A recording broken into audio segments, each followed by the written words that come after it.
Oi, viajante da vida! Quais são os valores que garantem a sua felicidade? Os simplesmente de ter ou aqueles de ser? Na nossa próxima viagem, nós vamos falar sobre as razões da felicidade e da infelicidade. Então, enquanto roda a vinheta, você já aproveita para se inscrever no nosso canal, acionar o sininho para receber notificações, deixa um like ou um dislike, depois você, se mudar de ideia, vai lá e troca. E, sobretudo, comente para nós sabermos como a nossa mensagem está chegando ao seu coração. Desde já, obrigado e boa viagem!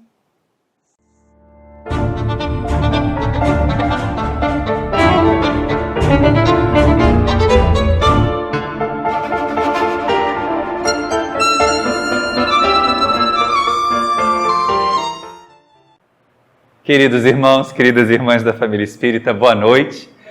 Nós temos a felicidade de abraçar a doutrina espírita nesses momentos que nós estamos vivendo.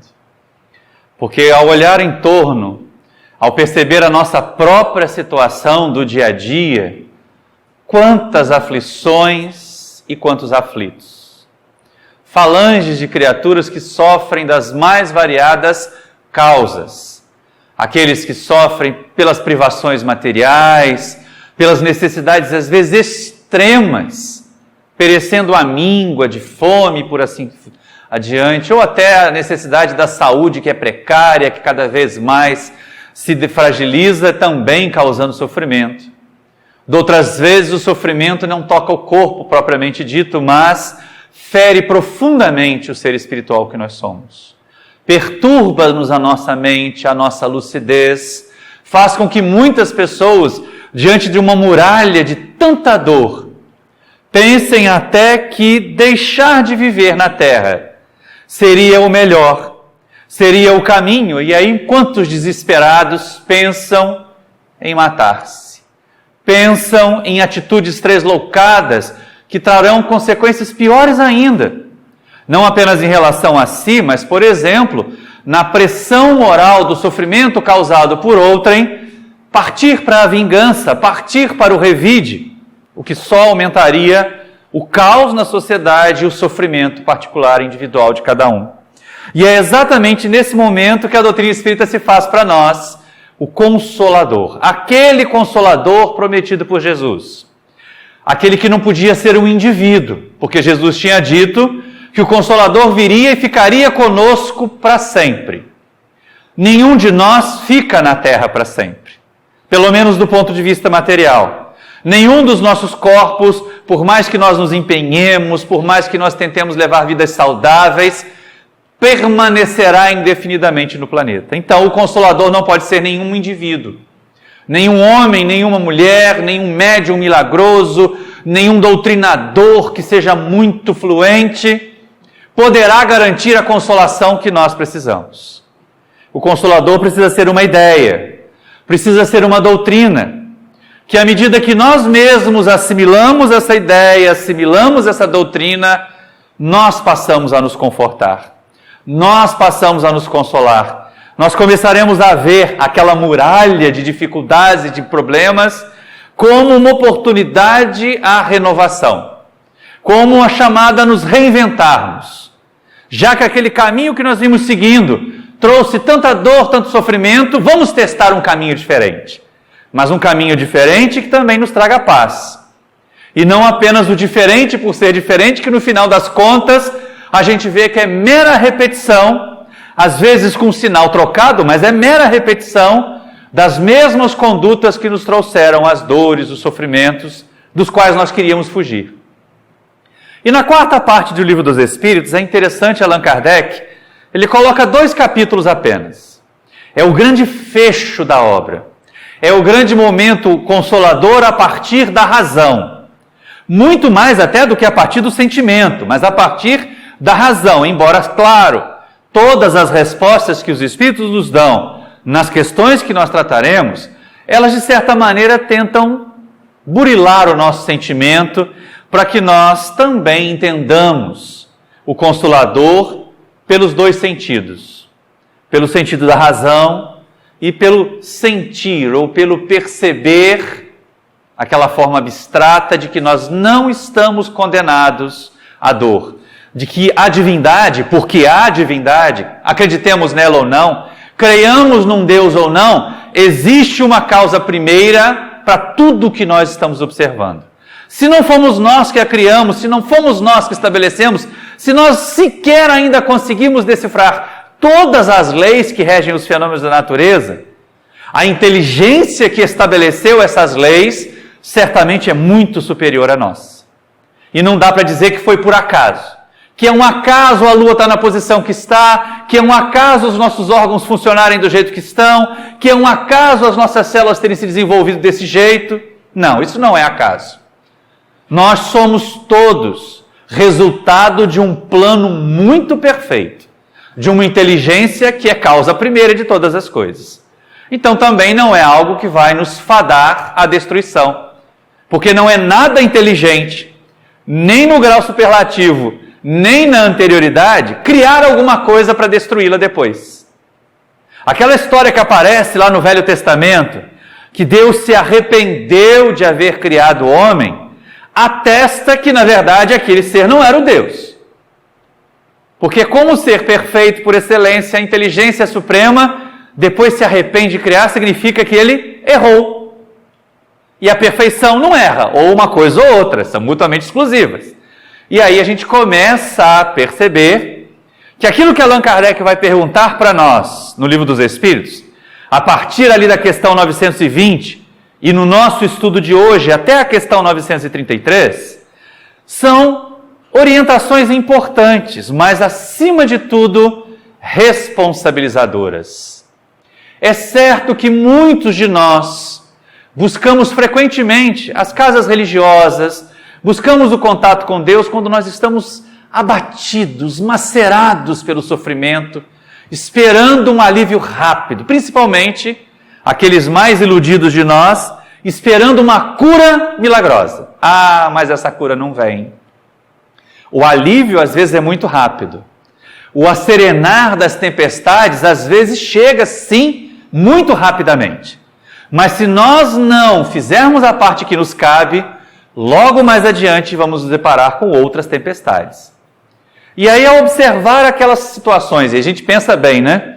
Hoje, século 21, nós ainda somos capazes de, com 5 minutos de observação de um telejornal ou de um jornal impresso, com alguns minutos de observação da nossa sociedade, caminhando, por exemplo, pelo centro de Seropédica, nós vamos encontrar uma infinidade de pessoas em estado de sofrimento. Um número grande. Há quanto tempo nós não vimos moradores de rua na nossa cidade e agora nós os temos? Mas nesses momentos, em noites tão frias, é complicado pensar numa situação dessa. E sofrem muito mais do que nós. Pelo menos do ponto de vista físico, sofrem muito mais do que nós que aqui estamos hoje sofremos. Porque nem sequer o abrigo de uma casa como esta, nem sequer as palavras confortadoras de um atendimento fraterno, de uma mensagem dita na palestra que parece que foi feita para nós. Oh, aquele palestrante falou para mim, mas na verdade a gente falou para a gente. Ao estudar o material que nos foi proposto, são as questões que nós deveríamos trabalhar no nosso dia a dia. E é interessante Allan Kardec começar a 4ª parte do Livro dos Espíritos questionando a possibilidade de ser feliz. Porque o que dizem os pessimistas? Não tem jeito. É assim mesmo. A vida é sofrimento. Mas, puxa vida, se a mensagem da doutrina espírita se propõe ser o consolador prometido por Jesus, dá para passar uma mensagem dessa e ser consolador? E aí vem uma outra questão importante. Para ser consolador de verdade, nós também não podemos ser vendedores de ilusões. Quantas criaturas que jornadeiam de uma dessas instituições neopentecostais que prometem milagres, que dizem entre aqui e pare de sofrer, um milagre espera por você colocado numa faixa grande na entrada da instituição. Quantas pessoas vão numa, tem uma melhora provisória, no primeiro problema que surge elas renegam aquela e vão procurar outra. Porque não resolveu o problema, porque era uma igreja fraca, porque era um pastor fraco, porque era um centro espírita fraco. Alguns vêm à casa espírita esperando o milagre também. Esperando a solução fácil dos problemas difíceis que que foram construídos aí ao longo, às vezes, de milênios, não só desta existência. E cada um de nós, então, é chamado a refletir sobre a possibilidade de ser feliz. Porque uma questão é a seguinte: todos, sem exceção, queremos ser felizes. Não conheço ninguém, e anos fazendo atendimento fraterno, ouvindo as tristezas, as infelicidades que as pessoas atravessam, durante todos esses anos, jamais alguém disse assim: eu sou infeliz e gosto de ser infeliz. Ao contrário, foi para o atendimento fraterno exatamente porque tem a esperança de um caminho diferente do da infelicidade para buscar um pouco mais de felicidade. E aí na questão 920 de O Livro dos Espíritos, Allan Kardec faz exatamente a pergunta que aflige a maioria das pessoas: é possível a felicidade plena? É possível a felicidade completa na Terra? E aí a primeira frase que os benfeitores espirituais falam parece dar razão aos pessimistas. Parece fazer coro com aqueles que dizem assim: não tem jeito, aguenta que é desse jeito mesmo que a vida é, tem que sofrer para evoluir. Porque tem gente que ainda acha isso, né? Que tem que sofrer para evoluir. Quem foi que disse isso e em que lugar? Não conheço.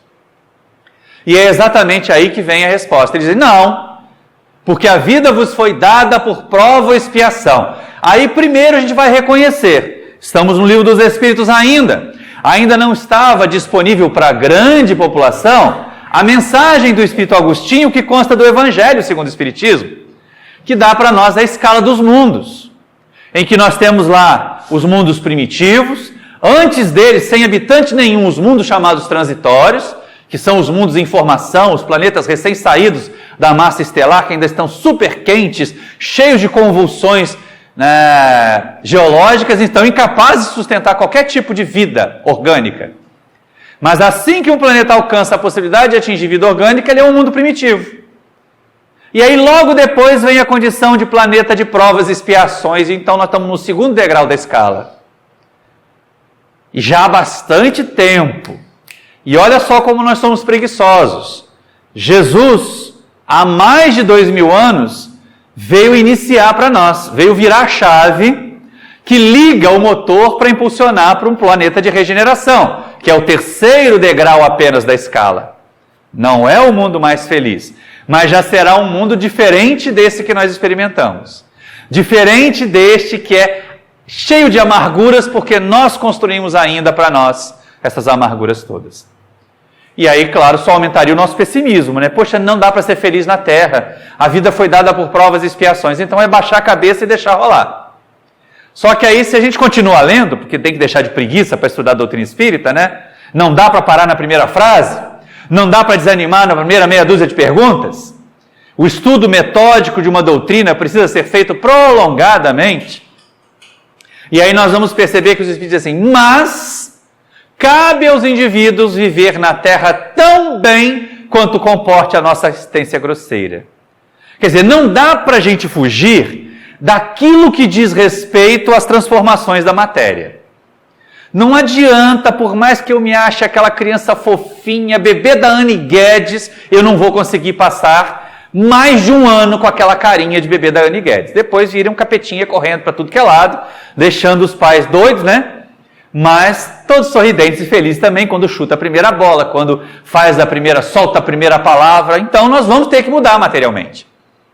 E aí, embora os nossos corpos tenham aquele momento de ápice, vai chegar uma hora em que nós todos vamos encontrar o momento físico do declínio.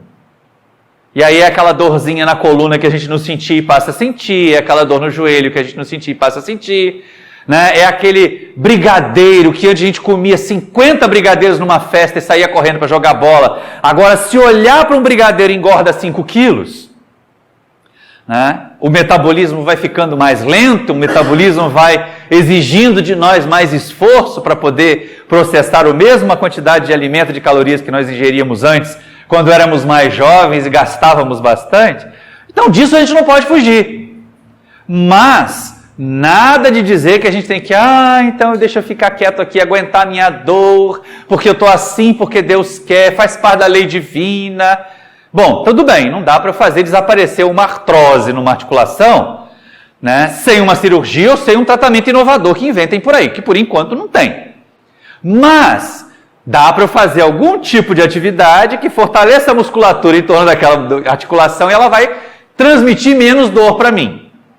Então a gente pode, depende de nós, sermos tão felizes na Terra quanto comporte a nossa existência grosseira. Isso é um negócio interessante que as pessoas imaginam que elas precisam simplesmente acatar a dor.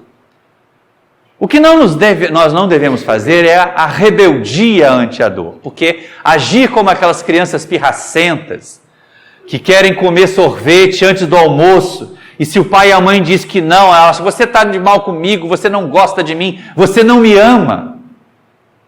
Outro dia desse foi a minha colega lá de Campinas, ela estava contando que quando o filho caçula, na época com 4 anos, se aborreceu em casa, ele foi no quarto dele, encheu uma mochilinha com os brinquedos, né? E aí estava saindo com a mochila nas costas, ela perguntou assim, onde é que você vai? Eu vou embora desta casa que essa família não me ama. Mas como não podia passar nem do portão, ele ficou sentado na varanda o resto da tarde. E ela deixou. Até perceber que assim, não vai mudar a realidade. Agora vamos conversar, né? Por que a família não ama? Porque não deixou fazer o que ele queria. Ou não deixou ver o desenho, ou não deixou brincar quando queria. Então, agimos às vezes como crianças pirracentas, já na fase adulta. Eu queria tanto um relacionamento perfeito, mas Deus, né, me deu essa dificuldade de relacionamento na família. Deus não gosta de mim. E ficamos reclamando. Por que isso? Por que eu? Não tem gente que faz assim? Mas por que eu? Ora, pelo amor de Deus, né? Nós estamos encarnados num planeta de provas e expiações. Ninguém tem a auréolinha e a asinha atrás aqui para sair voando direto para uma colônia superior a hora que desencarnar. Não vai ter aeróbus esperando na porta do cemitério para levar o espírito para nosso lar. Nós vamos encontrar o resultado daquilo que nós construirmos agora. Daquilo que nós edificarmos agora. E não daquilo que os espíritos vão fazer por nós. E não aquilo que o presidente do centro vai dizer para nós fazermos. E não aquilo que o meu guia determinar que eu faça. Mas apenas as minhas construções é que vão me acompanhar na jornada após essa vida material. Somente aquilo que eu conquistar é que eu poderei levar. E é nessa hora que vem então a responsabilidade. Cabe a nós construirmos possibilidade de ser tão felizes na Terra quanto comporte a nossa existência grosseira. O que já vai garantir também que depois dessa jornada teremos uma condição melhor do que quando nela entramos. O codificador, então, se coloca na condição de perguntar assim, bom, mas já que não dá, na 921, né? Já que não dá para ter felicidade plena, dá para ter felicidade relativa?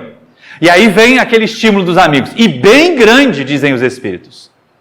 Aqueles que se poupam de tantas causas de dores, de sofrimentos, que estão em si mesmos. Orgulho, ferido, isso causa uma dor danada. Inveja de alguém, isso causa uma ansiedade danada. Ciúme do afeto dos outros, isso deixa noites insones. Se nós não tivermos isso a nos atormentar, olha que vida mais leve nós levaremos. O que não significa que nós tenhamos que ser isolados, misantropos, afastados dos outros. Então, já que ninguém me ama, também não vou amar ninguém, né? Não é essa a proposta, não é esse o caminho. Mas, e aí vem a questão importante, os espíritos também respondem, muito grande, é verdade. Né? Tão grande quanto comporte a nossa existência grosseira. Mas o que causa os sofrimentos é quando nós nos afastamos das leis divinas. E aí as pessoas podem imaginar assim, lei divina é aquela coisa toda, né, esotérica, é pensar no contato com o mundo espiritual. Não, gente, lei divina tem a ver com tudo o que existe. É uma violação da lei divina quando eu resolvo que a passarela é muito comprida, então é mais rápido eu atravessar embaixo dela. É o caminho mais rápido para o umbral, estou avisando. Né? Porque já vai ser visto como suicida, pode até ir parar lá no Vale dos Suicidas, descrito no livro Memórias de um Suicida, da Tia Ivone Pereira. Estou de brincadeira, mas é um alerta importante para a educação das criaturas. É porque... E outro dia estava conversando com um ex-aluno meu disso, agora professor do departamento, que fez o doutorado de sanduíche fora. Eu não atravesso pela passarela. Eu falei, mas por quê? Porque a passarela faz assim, assim, depois assim, depois assim, depois assim de novo. É muito comprida. Eu falei, é. Se fosse lá no país onde você fez o seu sanduíche, você faria isso? Que silêncio, gente. Tinha resposta nenhuma, né? De vez em quando a gente fala tanto que o nosso povo é mal educado, mas a gente age de forma mal educada também quando toma essas atitudes. E aí eu estou violando uma lei divina, que é a lei de conservação. Estou expondo a minha vida. Estou violando uma lei divina quando eu sou diabético, por exemplo, e resolvo atacar aquele monte de brigadeiros na festa do meu neto. Vou passar aperto depois. E aí reclama. Reclama das dores nas articulações, mas não para de comer e fica obeso. E aí a gente começa a perceber assim, as leis divinas não são só aquelas que levam para o paraíso. São as que regulam a nossa vida aqui mesmo. E elas têm um lado material, que diz respeito ao corpo que nós envergamos, que diz respeito ao funcionamento dele, que diz respeito à estruturação da sociedade que nós vivemos, das garantias de bem-estar que a sociedade tem que prover para cada um dos indivíduos e da necessidade de cooperação de cada um dos indivíduos para que a sociedade seja capaz de prover essas garantias de qualidade de vida, mas também tem a ver com o lado moral, de como nós nos relacionamos. Por isso nós falamos no início de dores físicas e de dores morais. Os sofrimentos não são de um tipo só. E quando chamados a experimentar esse sofrimento, pensemos bem, o desvio da lei divina é fonte de infelicidade. Então, à medida que nós aprendemos a respeitar as leis da natureza, nós aprendemos a respeitar o ambiente em que nós vivemos. E é tanto cuidado que tem que ter com ele. Quer ver um exemplo típico disso? Temos no estado do Rio de Janeiro agora essa lei das sacolinhas aí, não é? E aí, o que algumas instituições estão fazendo? A lei veio para nos educar. Ela veio porque nós não tomamos a atitude ainda autônoma de parar de usar o plástico dessa forma. Então está lá a lei que impõe um gasto, que impõe multa para quem oferece a sacolinha, mas sábado e domingo não tem fiscal. Observem que sacolinhas aparecem nos mercados aos sábados e domingos. E observem aquelas que aparecem de segunda a sexta. Então a gente ainda está fazendo de uma forma que não é exatamente a que vai trazer boas consequências. A que vai garantir felicidade para nós. São coisas pequenas, parecem, né? São coisas que parecem não ter importância nenhuma, mas elas têm. Porque de pouquinho em pouquinho, de coisinha errada em coisinha errada, a gente acumula um monte de infrações à lei divina e depois sofre com ela. E aí a gente vê também a nossa sociedade com parâmetros de felicidade que são muito diversos, não é? Se você imaginar a criatura que está numa comunidade, o parâmetro de felicidade dela é uma noite sem tiroteio. O parâmetro de felicidade de alguém que está numa mansão abastada é poder fazer uma viagem para o exterior e curtir 30, 90 dias de férias. Sem precisar se preocupar com dinheiro e com contas depois. Então, Allan Kardec também diz assim, mas algumas pessoas ficam muito satisfeitas com aquilo que a outras parece a maior das privações. Será que existe? Questão 922. 922 do Livro dos Espíritos. Será que existe algum referencial básico de felicidade? Aquilo que nós poderíamos imaginar assim, olha, se tiver isso, a gente já não pode dizer que é infeliz. Não pode dizer que é infeliz. Porque como nós ainda somos muito mimados, dificilmente nós vamos nos sentir felizes com o mínimo. A gente às vezes, mesmo quando tem o máximo que podia, já não se sente feliz?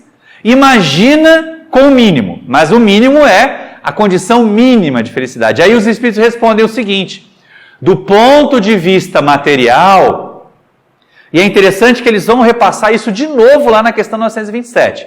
Mas na 922 eles dizem assim, do ponto de vista material, é a posse do necessário. E é interessante que essas antíteses de necessário e supérfluo, elas são discutidas várias vezes nas obras da codificação. Tem necessário e supérfluo no Evangelho, tem necessário e supérfluo no Livro dos Espíritos, porque é exatamente uma frase que é dita pelo Gandhi, não é, Fran? Eu acho que é. Que o mundo seria suficiente para atender às necessidades de todos, mas jamais terá recursos suficientes para atender à ganância de alguns. E aí é nessa hora que a gente começa a pensar assim, então, Lembra daquele sitezinho da pegada ecológica? Vale de vez em quando a gente poder ir lá e se avaliar. Que é para poder perceber o que a gente já pode melhorar, o que a gente já pode mudar. Em termos de consumo.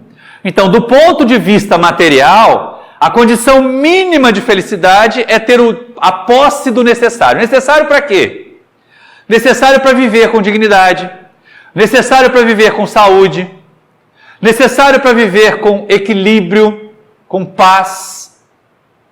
Se você tem uma mansão em que você tem que botar cerca eletrificada, vigilantes armados, você não tem o necessário para ser feliz.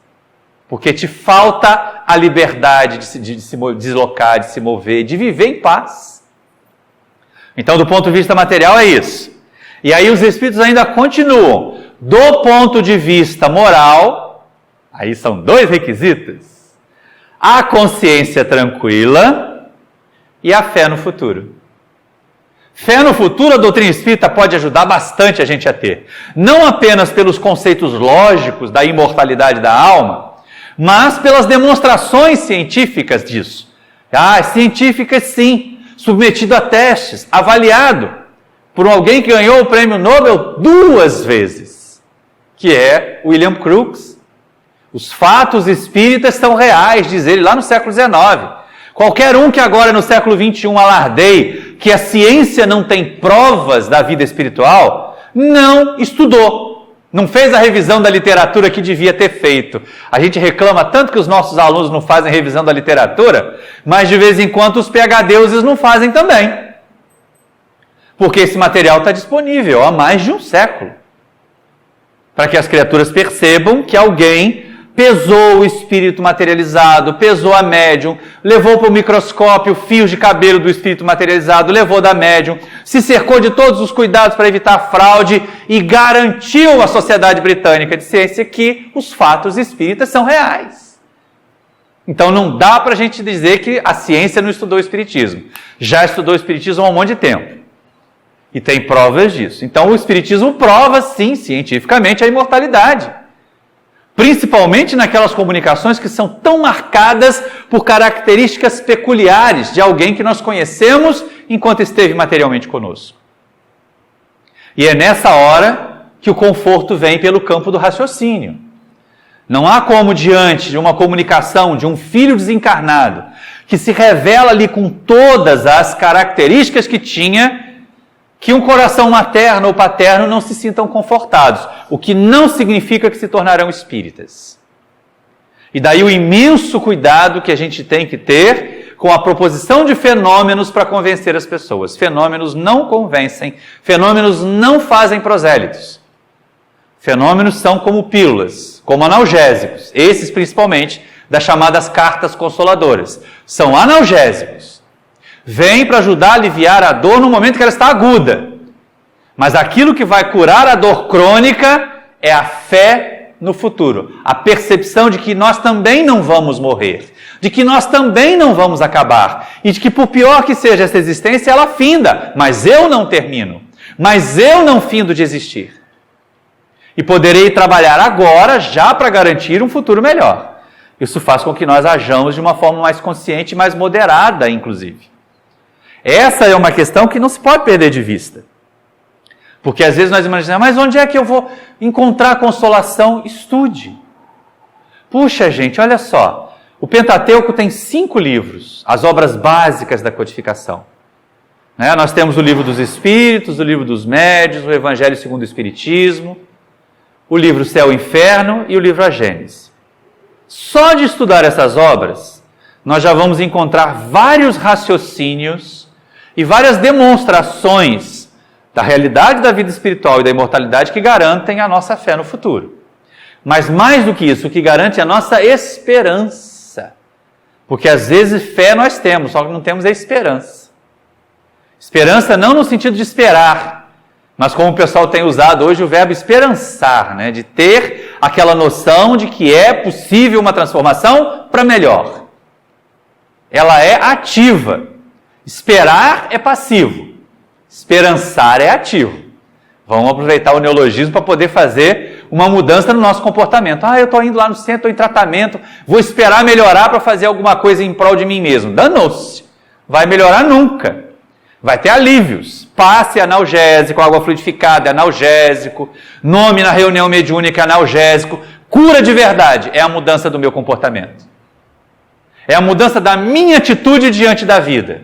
Da minha atitude diante dos desafios que eu enfrento.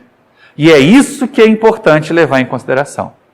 E aí aparece lá na questão 923, essa ideia de a causa primordial das nossas aflições é nós não termos ainda noção daquilo que foi apresentado na questão 922. Do que é necessário e do que é supérfluo.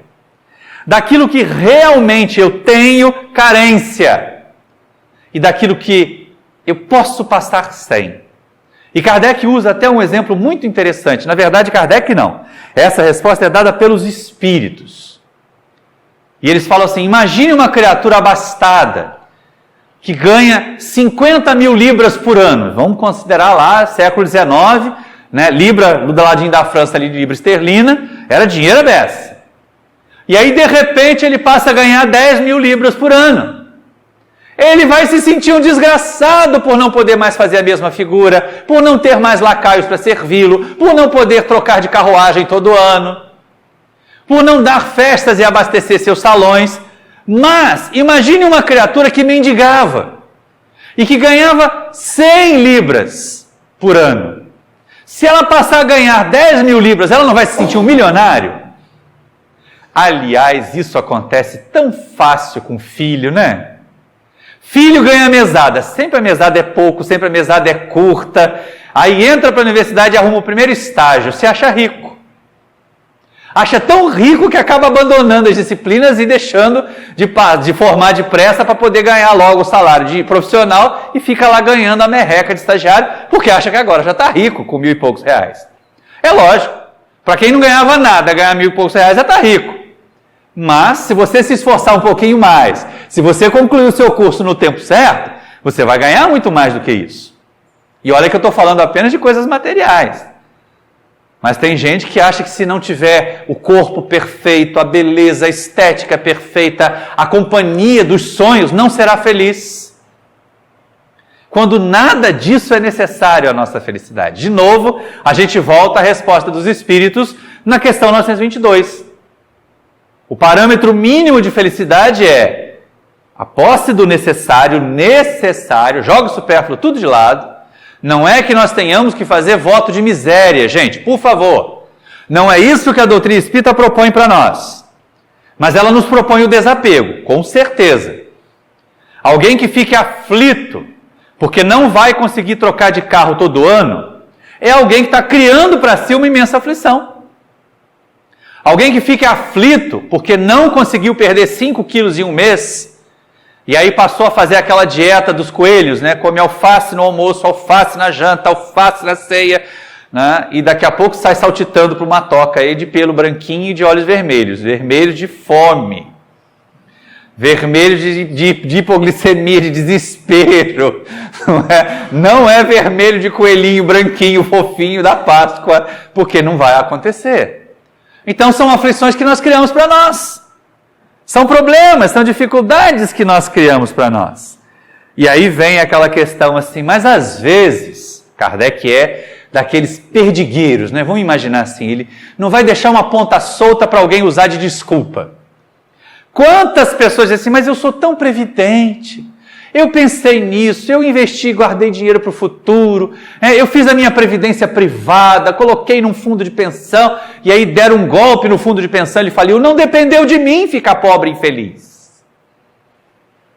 E diante, diz Kardec na questão 924, dos sofrimentos imprevisíveis, daqueles que frustram toda a nossa previdência, todo o nosso planejamento, será que eu consigo? Como é que eu devo me posicionar? E aí os Espíritos recomendam o seguinte, não se queixe, aprenda a lição, mas não se queixe. E outra, aproveite para ir se consolando com os conhecimentos que a doutrina espírita nos traz, com a ideia de que aquele revés é momentâneo, não é permanente. Depois que nós desencarnarmos, quem é que aqui vai precisar de uma Mercedes? Ninguém. Não quer dizer que todo mundo vai ficar andando de aeróbus, né? Mas nenhum de nós vai precisar efetivamente de nada do que tinha aqui. Tá? E aí é a questão primordial, evitar as causas. Essas causas de sofrimento vindas do desejo de ter, da prisão de ter. Quantas pessoas são escravas do que elas têm? Não saem da casa bonita que elas montaram com um grande sacrifício, que elas investiram para ficar ideal. Porque se elas saírem, pode entrar alguém e roubar os equipamentos que estão lá dentro. Pode alguém invadir. Não sai com o carro no dia que choveu, porque mandou lavar o carro, é um carro dos sonhos, e aí não pode parar num sinal, porque está com medo de ser assaltado, não pode pegar chuva. Passa na poça d'água, só falta descer do carro, pegar o carro no ombro e levar para o outro lado da poça d'água, né, gente? Escravidão do ter. E essa é uma das causas que não depende de quem está em torno de nós, não. Só depende de nós. Só depende da maneira como nós vemos a vida. E a gente começa a pensar em pessoas que trabalharam o desapego, né? Desde Siddhartha Gautama, que era príncipe na Índia, e larga tudo e vai buscar na meditação, na busca dos valores da alma, no reconhecimento do ser espiritual que era a verdadeira felicidade, que eles lá chamaram de nirvana, a iluminação, né? Até o Mahatma Gandhi, que chega num determinado momento e diz assim, eu vivo com um copo de leite de cabra, não preciso de mais nada.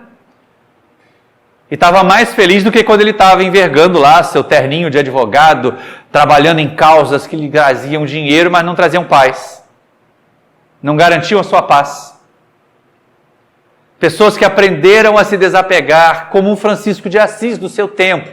E a gente tem que ter um cuidado danado com essa figura de Francisco de Assis, porque primeiro, século XIII é diferente de século XXI, né?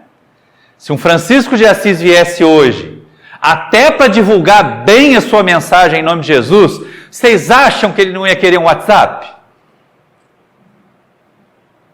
A gente estava conversando aqui como que as pessoas estão cada vez tornando mais digitais as relações, né? Até que o público hoje está razoável, mas, assim, tem sido frequente isso. As pessoas preferem ficar assistindo o que elas iriam ver na casa espírita, perdem a possibilidade de interagir, perdem a possibilidade de olhar no olho. E aí deixa eu aproveitar para falar da vantagem de vocês. Por exemplo, isso que a gente está filmando aqui agora, vai lá para o canal do YouTube, sim, só que em janeiro de 2020. Vocês estão vendo hoje. Ganharam 6 meses aí, se a mensagem for útil, já estão com 6 meses de vantagem quem vai assistir em janeiro.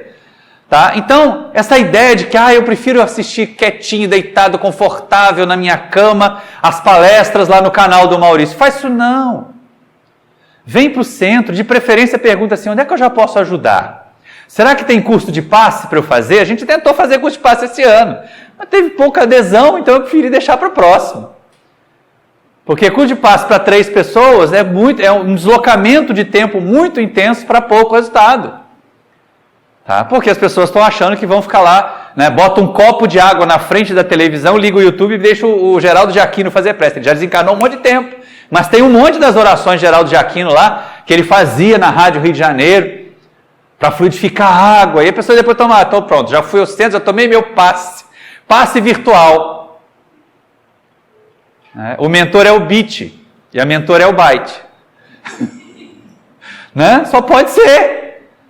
Então acorda, gente. A gente tem que ser produtor das coisas, realizador da nossa transformação, do nosso bem-estar. Não ficar esperando que os outros façam por nós.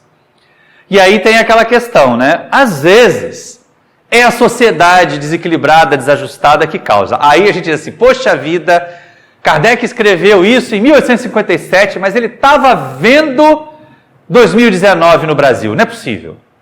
Mas não é. Olha como a nossa sociedade está desorganizada. Olha como a nossa sociedade tem se colocado como fonte de sofrimento para vários elementos dela. Principalmente nesse momento tão divisivo que nós estamos vivendo. Que nós espíritas devíamos ser um pouco mais inteligentes. A doutrina espírita não é a doutrina da fé raciocinada. E aí, de vez em quando, a gente vê espírita disputando o candidato como se fosse time de futebol. O time dos do lado de cá, o time dos do lado de lá, e se não é do meu time, não presta. Gente, o que é isso? Essa divisão só é útil para as forças sombrias, para as forças das trevas, para aqueles que querem continuar nos dominando e nos massacrando e fazer com que a nossa sociedade continue uma sociedade desequilibrada, uma sociedade em desarmonia. E aí que Kardec começa a tocar nesse ponto. Puxa vida, numa sociedade da Paris do século XIX, do Brasil do século XXI, quanta desigualdade! Tem pessoas que estão jogando comida fora. O desperdício de alimentos é mais grave do que a fome hoje. Porque daria para alimentar todo mundo que está passando fome e ainda sobraria alimento. Então o desperdício é mais grave. Agora, a fome também é. Então você tem na mesma cidade gente que está desfrutando do bom e do melhor e criaturas que não têm um teto para se abrigar. Esta semana de manhã, lembra do frio dos primeiros dias da semana? Logo naquele telejornal das 6 horas da manhã, o pessoal fez uma reportagem na Praça da Sé, em São Paulo. Gente, foi de cortar o coração de ver os moradores de rua. Era um papelão entre o corpo e o chão. Numa cidade que tem escritórios riquíssimos, mansões nos jardins. Tá certo que uma mansão agora foi lá buscada pela PF e o seu dono foi preso de novo, né? Mas nada, né, consegue ficar para sempre, nem a desonestidade. Ainda bem. E é essa a observação que Kardec faz para nós. Essa desigualdade toda não é fonte de sofrimento? É. Mas cabe à sociedade e cabe aos indivíduos da sociedade um amadurecimento para diminuir essa desigualdade toda. E aí a gente começa a perceber o seguinte, olha só, a doutrina espírita está dizendo para mim como eu devo me comportar. Kardec, que não é bobo nem nada, ele pergunta na questão 926. Mas o fato de nós nos tornarmos civilizados, o fato de nós vivermos numa sociedade com funções muito segmentadas, com especificidades mesmo de tarefas, né? O indivíduo que no passado a pessoa vivia no campo, ela fazia tudo. A roupa que ela vestia, plantava a comida que ela comia, criava o animal que ela batia para comer. E hoje não, existe aquele que cuida do nosso alimento de origem animal, a gente vai lá na gôndola do supermercado e compra a picanha para fazer churrasco.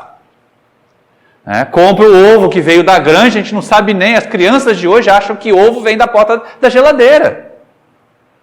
Tem menina que nunca viu uma galinha de perto. Aqui em Seropédica não é o caso, mas em cidades mais urbanoides, daquelas assim, distantes, sem muito cuidado com convivência com a natureza, tem criança de condomínio que nunca viu uma galinha de perto. Que chama urubu de meu louro, fácil e não está bêbada não, porque ela não sabe a diferença. Né? Então são coisas que a gente tem que estar atento. E aí Kardec coloca exatamente isso. A civilização não cria sofrimentos? Porque quando passa lá na televisão, olha, você vai ser feliz quando você tiver o carro tal. E quem não consegue ter o carro tal? Recentemente, uma das redes sociais, daquela disposição de imagens, ela resolveu tirar de quem não é o próprio autor da imagem a informação a respeito de quantas pessoas visualizaram e gostaram ou não gostaram daquela imagem. Tá? Com o argumento de que é para cuidar da sanidade mental das pessoas. Olha isso. Porque nós ficamos tão ansiosos em que alguém goste da foto nova que eu coloquei. Né? Olha só, depois de 4 meses de academia, 15 quilos a mês, eu posso botar aquela foto fazendo assim com os bíceps. Aí bota, e ninguém curtiu a minha foto. Não adiantou nada fazer 4 meses de academia, perder 15 quilos. Ninguém gostou de mim. E ficamos deprimidos. Ou então que você vai ser feliz quando você trocar o seu smartphone que funciona por último tipo que saiu agora. Que tem 5 câmeras, que filma com foco, desfoco, com não sei o quê. Gente, eu mal consigo operar uma câmera. Para que eu vou querer um telefone com 5 câmeras? Não é. Isso não é mais um telefone, gente. Isso é um estúdio de televisão. Vai lá e monta o seu. Mas eles dizem que você só vai ser feliz se você tiver isso. Então tem sim as crises, as dores causadas pela civilização. Que enaltece o orgulho, que enaltece a imagem. Se você não tem tal posição social... Mas não era assim, por exemplo, na época da propaganda de cigarro. quando passava propaganda de cigarro na televisão, que graças a Deus foi banido. As pessoas que fumavam não eram sempre as bem-sucedidas? Será mesmo? Eu me lembro sempre que a gente, quando era criança, morando na Baixada Fluminense, sempre falava assim, isso aqui é a terra de Marlboro. Mas a terra de Marlboro era uma propaganda de cigarro do passado, lá da década de 70, e que você tinha lá o cowboy norte-americano montado num cavalo bonito, com chapéu, né, tudo, né, e cavalgando e pegando cavalos selvagens no pasto, e depois ele acende um cigarro e fuma. Aquele ator morreu de câncer. Não, é de verdade, saiu a notícia disso, tá, gente? Eu não estou falando no sentido alegórico, não. Tempos depois veio uma matéria dos jornais falando, olha só, a terra de Marlboro terminou debaixo da terra. Da terra de Marlboro, a única coisa que ele teve foram os 7 palmos. Porque o câncer tomou conta. Então, olha como mentem para nós. Como criam necessidades fictícias. Como inventam que a felicidade está atrelada à superioridade em relação aos outros. E não a sermos melhores apenas do que nós mesmos. E tudo isso vai causando uma confusão enorme na cabeça das pessoas. Fazendo com que nós nos sintamos infelizes. Ao ponto de Allan Kardec perguntar assim, mas numa sociedade como a nossa dele, e a nossa, quase 2 séculos, né, gente? 150 anos pelo menos, 160 anos pelo menos, de diferença entre Kardec e nós. E continua do mesmo jeito. Uma imensa desigualdade, criaturas que fazem esforços, mas não conseguem, que tentam tudo que é possível, mas não conseguem. Aí ele diz assim, essa criatura que por mais que tente não consiga, que já não tem mais força física, que já não tem mais condições de prover o próprio sustento, deve se deixar morrer de fome? E aí na questão 930 vem uma resposta que escandaliza qualquer criatura que hoje esteja fazendo parte de uma dessas 2 torcidas aí, né? Principalmente a torcida do lado de cá, que os Espíritos dizem assim, numa sociedade orientada segundo a lei do Cristo, ninguém deve morrer de fome. Epa! Então a sociedade deve prover o sustento, a continuidade da existência dos mais fracos, cuidar dos seus idosos quando eles não puderem mais trabalhar, cuidar das crianças quando elas ainda não têm condições de sustentar a si mesmas. As 2 pontas da sociedade estão desamparadas nos dias atuais, e não é só no Brasil, não. Mas no Brasil isso é gritante. E a gente começa a pensar assim, tem acontecido? Será que nós vemos o planeta Terra? Esquece Brasil, esquece disputa de torcida por político e vamos para o mundo. Será que o mundo está preocupado mesmo em cuidar das 2 pontas da sociedade? Das crianças e dos idosos? Será que o mundo está atento a cuidar, a prover as necessidades de quem não pode cuidar de si mesmo? E aí, na maioria das nações, nós vamos ter a resposta, não. Não porque eu não tenho vontade política de fazer, não porque não tenho costume, não tenho a cultura de fazer, velho é descartável em muitas sociedades, felizes as sociedades que valorizam seus idosos, porque eles são a história viva, eles são a experiência do que pode e do que não pode dar certo, que poderiam passar para gerações futuras. Deveriam ser os nossos melhores instrutores, embora não tenham que ser professores remunerados até 90 anos, porque é o que vai acontecer daqui a pouco, né, Roberto? Estou com dó dos novinhos que vão entrar, que não vão aposentar nunca. Mas a gente precisa estar atento a isso. Pensar a respeito. Será que a nossa sociedade está caminhando para esse estágio de regeneração? Ou será que eu ainda estou lá atrás, fomentando aquilo que causa sofrimento? Aí a gente pensa assim, puxa vida, então não dá mesmo, né? Como é que a gente vai querer felicidade na Terra se a maioria das criaturas trabalha contra? Joga contra a felicidade. Quer coisas que não são fonte de felicidade. Que é como os Espíritos responderam a Allan Kardec na 927. Olha, para com isso. Se você tem coisas o suficiente para ter saúde, para ter alimento, para ter roupa, para ter abrigo, para ter bem-estar, você é feliz sim. Para de reclamar. Para de chiar que não tem, que quer mais, que quer o do outro, que quer o do outro. Inveja é fonte de sofrimento. E aí Allan Kardec começa a fazer perguntas que dizem respeito exatamente a essa nossa atitude na sociedade. até chegar na 932. Eu já usei a 932 em várias palestras. Quem acompanha no YouTube, então, deve ter até a marcação das vezes, mas é uma questão importantíssima, porque talvez seja a questão mais responsabilizadora para nós espíritas. Porque muitos de nós, principalmente os neófitos, principalmente os que chegam e se deslumbram com tudo que a doutrina traz de paz, de felicidade, de consolação. Ai, que bom, bota lá o meu nome na reunião, pede os guias para me ajudar, como se os guias tivessem que fazer isso tudo. E aí na questão 932, Allan Kardec assim, por que parece que os maus prevalecem na Terra? E aí os espíritos vão dar aquela chacoalhada na nossa inércia, na nossa incapacidade. Ele diz assim, porque os bons são tímidos. E a gente lê em tímido a palavra omisso. Os maus são ardilosos, são ousados. Os bons são tímidos.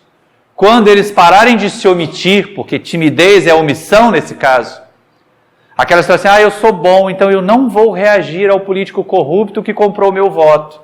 Eu não vou lá cobrar ele de volta que ele faça o calçamento na minha rua. Mas devia ir, né?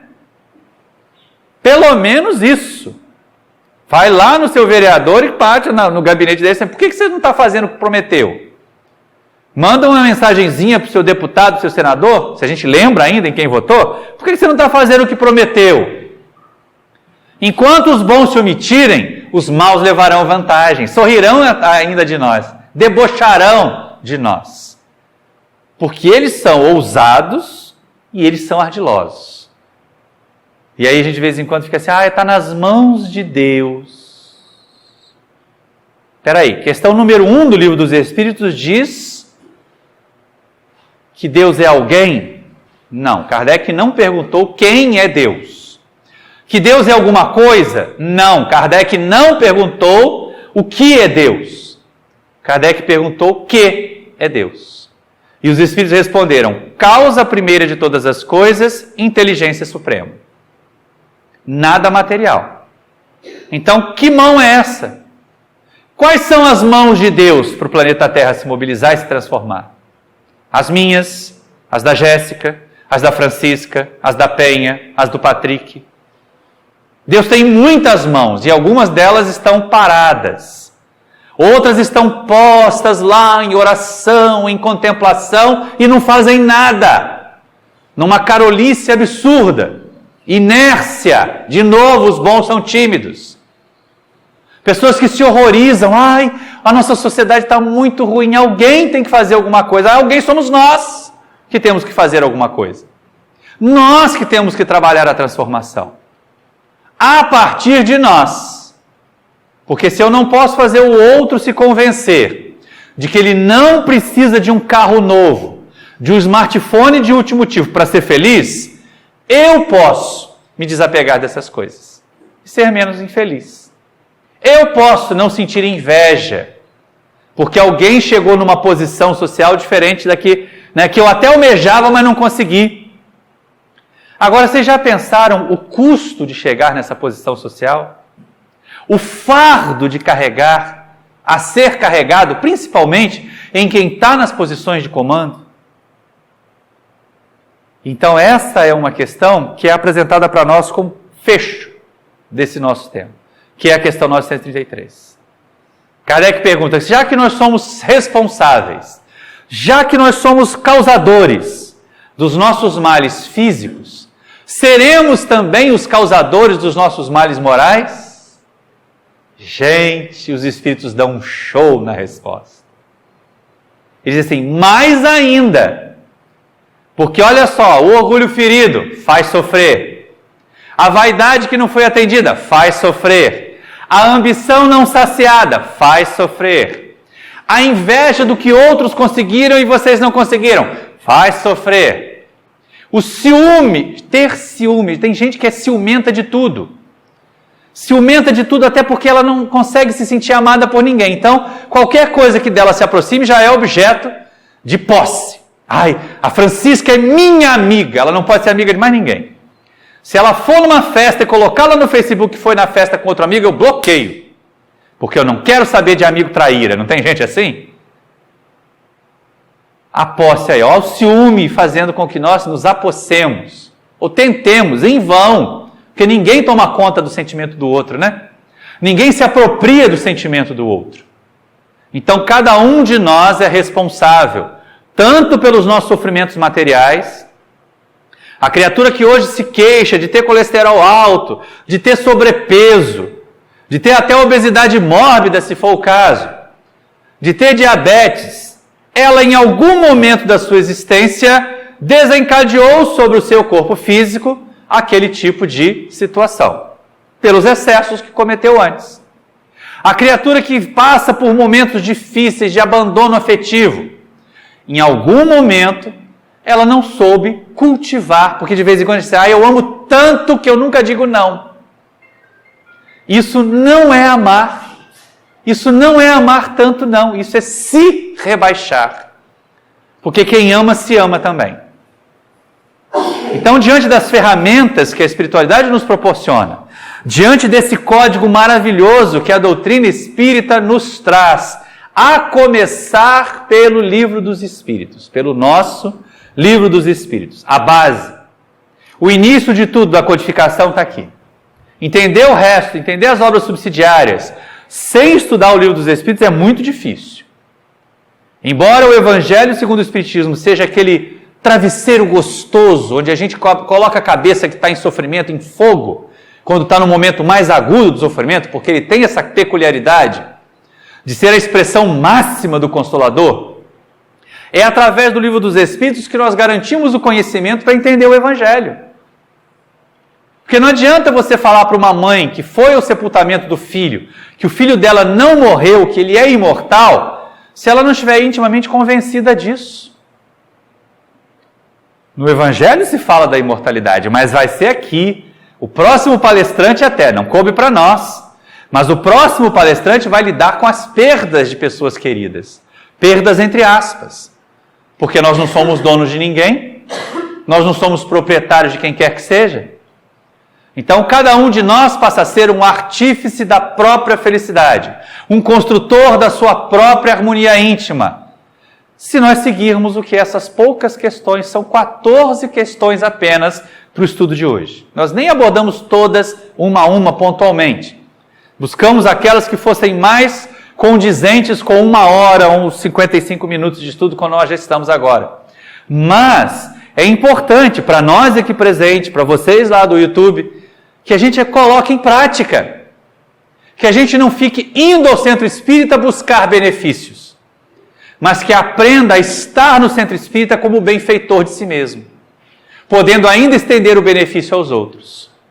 Aí aquela história de estar nas mãos de Deus, nós vamos olhar para as nossas mãos e dizer assim, Senhor, o que você quer que eu faça com elas? Onde as minhas mãos deverão fazer o bem? Onde as minhas mãos levarão consolação?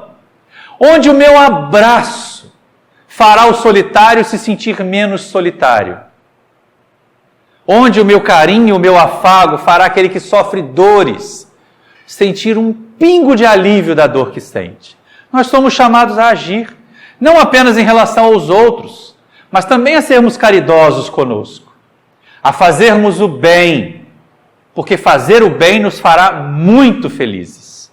Se alguém quer ser feliz, e esta é uma frase que aparece lá no Evangelho segundo o Espiritismo, se não me falha a memória, é atribuída ao Espírito Carita, pudesseis ter por doce contentamento, tornar felizes os outros. Muita paz, meus amigos, e muito trabalho, porque se nós quisermos ser felizes, caberá a cada um de nós construir essa felicidade com as nossas próprias forças. Que Deus nos abençoe.